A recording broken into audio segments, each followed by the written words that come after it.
Hey guys, Evan here. How are you all doing? Yes guys, the dueling series is finally here. So today I'm going to be doing a warrior versus warrior duel. It's going to be Evylyn versus Pilav. You guys should go check out Pilav, he's a really cool warrior. There'll be a link to his channel in the description.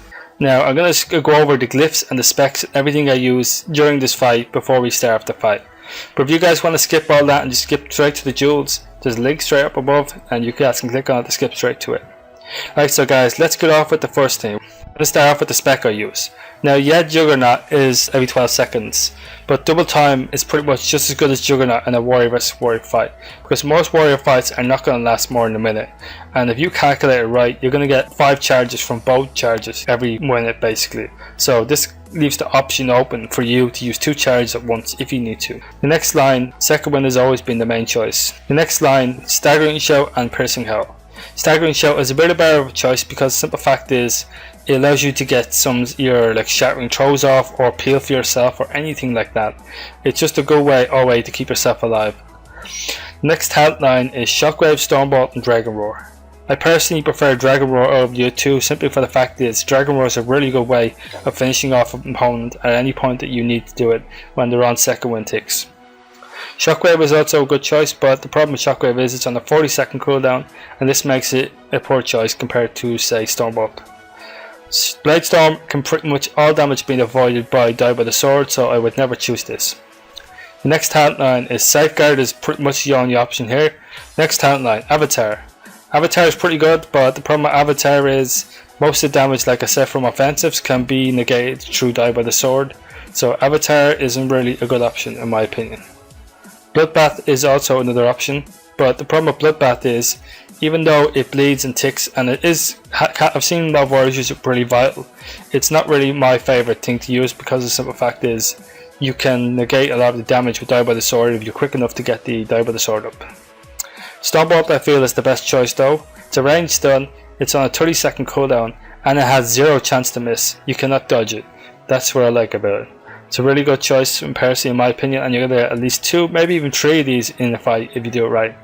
The other specs people may use is Shockwave, Stormbolt, which is a pretty strong spec, but Shockwave doesn't allow you to finish off the target, whereas Dragon Roar does. You also have Blade Storm, Bloodbath, which is a pretty strong spec, but Blade Storm, Bloodbath can be avoided most of the damage by Die by the Sword, as I said. Avatar Shockwave is pretty strong, but it's, like I said, Shockwave is 40 seconds, so it makes it a really bad choice in my opinion. Okay, so guys, that's my spec, and now we're going to get on with the glyphs I use. The glyphs I use personally is these 3 glyphs. Mortal Strike, simply for the fact is 10% more healing, and is always a good thing because you're going to be always using Mortal Strike, so you're going to always have 10% more healing. This is going to make second wind tick a little bit better. Now, Death from Above is also a good choice simply for the fact is you're going to want to be able to leap out and charge it as often as you can. And if you don't have this glyph, you're going to find you're not going to be able to get out as quick as you can, and it's going to make you basically have a lot of problems when fighting a warrior. The next one is Bull Rush. Bull Rush is pretty much one of my favourite glyphs because of the simple fact that 15 rage extra in a fight against a warrior is life or death pretty much. The more rage you have, the better you're going to do because you're going to want to sit defensive stance most of the time if you can. But if you know you have them in a stun at the end and you can pretty much get into battle stance without actually taking any damage because they've already trinketed, it's a worthwhile choice to do that as well if you want extra rage. But Bull Rush is definitely one of my favourite glyphs. Now the other option was Shoe Wall as you guys could use, but the problem with Shoe Wall is it's more of a long fight glyph and it's pretty much only if you want to win. Most of the time I wouldn't use this because the simple fact is it's warrior versus warrior, you want a fair duel. Things you want to watch out for when you're fighting a warrior is their stuns. Obviously warriors are capable of many stuns. Never trinket the first lot of stuns. Always trinket the second lot because that's by the time you're going to be down to low health, and that's when they're most likely going to pop their CDs. Now there is the other occasion where someone might stun you at the very start and pop their CDs. If this happens, it's okay to trinket, but you don't always have to. Depending on how much damage you're doing depends on whether you trinket. If they're smart enough to get behind you, then you definitely need to trinket because you're going to do a lot of damage. Now the other things you need to watch out for is shattering throw. Shattering throw is pretty much one of the main things that you're going to need to watch out for. Simply for the fact is shattering throw increases the damage you take by 20% pretty much because you're going to have 20% reduced armor, and this is a really bad thing, especially if it's a warrior. cluster smash. When you have that on you, you're going to want to watch the fact that they're going to be doing a heck of a lot more damage at this point. So this is when you're going to want to play a little bit more defensive and watch what you're doing. Staggering show is also a good thing to use for peels and such, because the simple fact is staggering show is one of the best things I use and I love it. It's easy way to get a shattering throw in, or basically to keep the target off you, or even maybe fake a shockwave and have them not do any damage to you during the shockwave if you're good enough to do this. Another thing you can use is, and you need to watch out for this, they can do it too, is intimidating show, because you can basically be feared and they can charge back in. You want to watch out that you don't use berserkeration, your one shot macro, simply for the fact of the fear, because otherwise you'll be sitting up and stunned, and this can be pretty nasty. Another thing you're going to want to watch out for is the Spec Dragon Roar. You're going to want to watch your health at low health, and you're also going to want to watch out for execute, because that can be pretty nasty. As well as that, you're also going to want to make sure you thunderclap to reduce the damage they did, and that's going to reduce damage by 10%. Also use overpower on Die by the Sword, because you always want to wait till they use the Die by the Sword before you use yours, because at the end of the day you're going to want to basically reduce any damage you take. Try to use shouting throw when they're in a stun, or when you have a staggering show, basically after charging them. You can also Stormbolt or a fair or anything like that to stop them doing it if you need to. Only shield wall after you've rally cried, never before, because if you shield wall before you rally cry, when you rally cry and it drops off, you can guarantee that the bleed ticks will kill you. It's gonna happen and you're not gonna enjoy it. You can also save disarms for shattering throws and stuff like that, but you can also save it for their burst, or to stun them and then disarm them after they trinket, something like that. That's always a good option too. Always try to tank their CDs with Die by the Sword, because this is a really good way to keep yourself alive. And remember to charge out and leap in every time you get the chance, just for that extra risk stun, and also it allows you to get behind them to disarm them and stuff like that. So it's a really good way to keep yourself alive if you need to. Remember, you can also hamstring and kite within that 8-side radius if you're able to do that. Okay, so guys, that's enough for the guide part. I'm going to talk about the very last duel I did when we finished the 6 duels you're going to see. So yeah guys, I hope you guys enjoyed this video, and thank you for watching.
Okay, so as I said guys, we can talk about the last duel, and so we're going to get straight into the duel here. Alright, so first up we're going to be fighting Pilav. We're going to storm up straight away, try to get a root on him, get behind him, ton of clap to make sure we reduce the damage. He's going to root me, try to shattering throw here, I put shield wall up because it reduced a lot of the damage that armor wise that he could have done. He shocks wave me, I trinket straight away, I dragon roar because he hasn't got any CDs up, and then leap away, charge back in, watch what he's doing. I tried and blows here for a second. I'm going to die with the sword because his cooldowns are down. He can't do any damage to me. I'm trying to get an execute off here, I can't. Wait for my stun, the stun's coming up, I stun him. Then he trinkets it, sure I fear him afterwards. I basically waiting for this to, he's basically feared me here. On the Berserker Rage, he charges away, I quickly charge back in again. He charges me first before I can get the charge off. It's pretty cool of him. Tried more blows here. I managed to finish him off, and that wasn't really that too hard. But so my thoughts after that duel was pretty much anything you want to do, you want to try counter as quick as you can. You want to get the first stun, you want to disarm anything that he does, like shattering throw or anything like that. You can also fear, you want to also make sure you get charges every time. You want to try to make sure you get the charge before he does. You also want to make sure that you use die by the sword after he uses his die by the sword, because that gives you the advantage at low health, and it's going to make it'll have a lot easier for you. You can also use overpower when he's using his die by the sword to get some damage in there, and don't forget to use shield wall after rally cry, not before. And that's pretty much it for a warrior duel. It's not too hard. Use dragon roar when they're almost dead, and it's usually GG, but you can use it at the start if you can get it with CDs and full damage. Remember, if they use CDs with the first stun, always trinket. If they don't, then basically just wait it out. That was the dueling guide. I hope you guys enjoyed this video. There's going to be more videos like this coming, but with different classes, and maybe some more known people that you guys might like. Anyways guys, thank you for watching. This is Evy out. I love you all. Take care, and I'll see you guys in the next one.